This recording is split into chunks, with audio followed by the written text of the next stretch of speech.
Well, everybody, I bought this Autool. It's a fuel injector cleaner.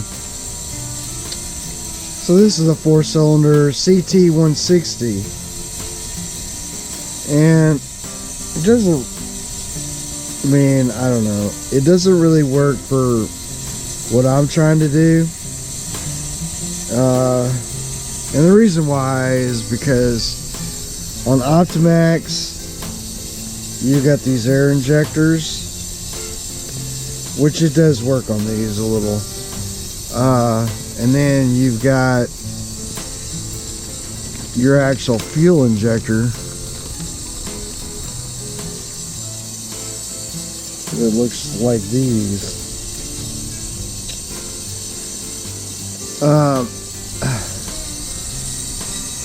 It's got an ultrasonic cleaning thing, which seems to work fine. But when we're in the ultrasonic cleaning function, it's resetting, so you gotta have pretty strong current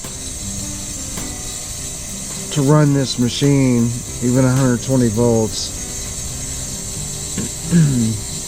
Which in my garage I don't have, and this is my fault, I don't have a lot of current, which I'm working on. But then you got a fuel rail that looks like these. Now I've got these two. They give you several bags of different fittings, and then they give you some plugs, and they also give you some like extensions. And but this is your fuel rail, and that little blue pipe up there comes into here, and then of course you put this up on top. See, it's got a hole, it goes up there, and it's got a little driver nut that goes down on here. And they also have a plate that they had added in that you can put, up on top here. And I kind of looked into this a little bit because I thought I'd put the plate there, but then you got to take these off, and I don't know if there's a nut underneath or if you take this whole thing apart. I didn't want to take it apart and then I was going to have to remove it, put it on, remove it, because the way I'm using this is different than, say, your typical fuel injector, like for a car, or normally a fuel injector comes in the top and it goes out the bottom. But because my fuel injectors are different, anyway, I had to try to make my own little fuel rail. But to get these off, I don't know, we gotta put something on here and release this, or if it's screwed in all the way at the bottom. I don't know. But what I did do is I made my own fuel rail. That's this guy. And then my fuel injectors would sit down into here.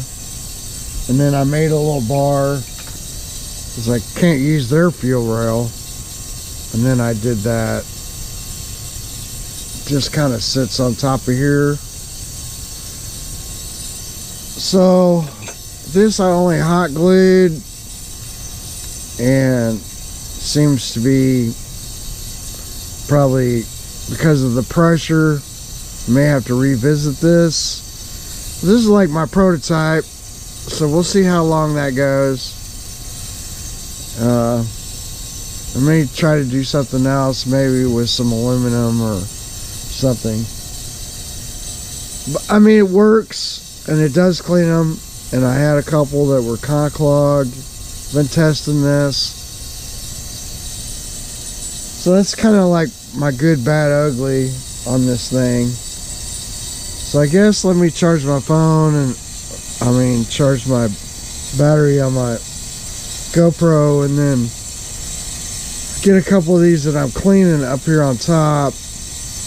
I'm cycling through them a few times. Just using some simple green. Just got me a gallon jug.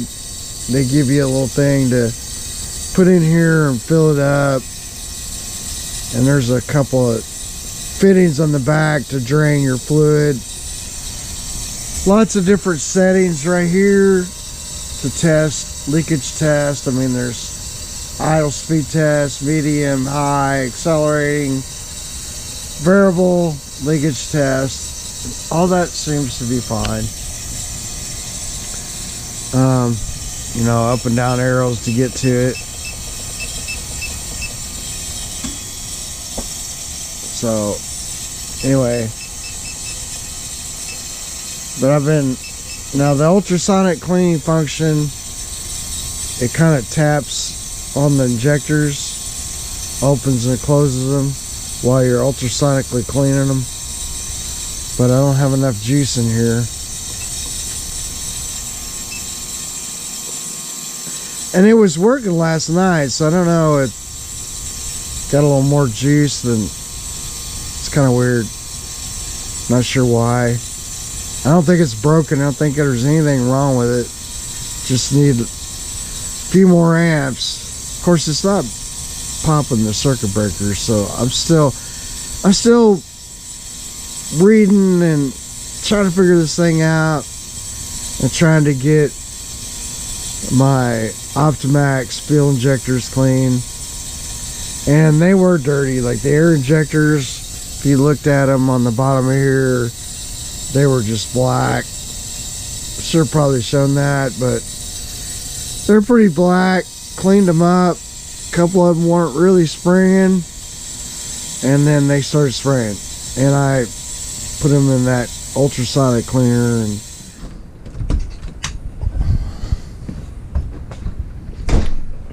okay, I got the fuel rail off. So here's the Optimax fuel rail. And this is like 250 Pro XS, but they're gonna look a lot alike. Here's our injectors. So it looks like when I cleaned these before, I labeled them 2, I don't know if you can see that, but 4, 6. So I don't have to do this again, but we got 1, 3, 5. We want them to go back in the cylinders they came out of. So the only thing we need to do, really, if you were going to do this, mark it. And if you're confused about which side is what, just remember you're starting from the right, which would be, so remember you're starting from the right, so this would be 1, 3, 5. Over here would be 2, 4, 6. And that's really what you need to remember. And then, of course, I wrote on my coil packs, you know, 1, 3, 5. Of course, I got the 2 upside down, but 2, 4, 6. And all my cables are marked. If you don't have these for some reason, you're going to want to mark these, you know,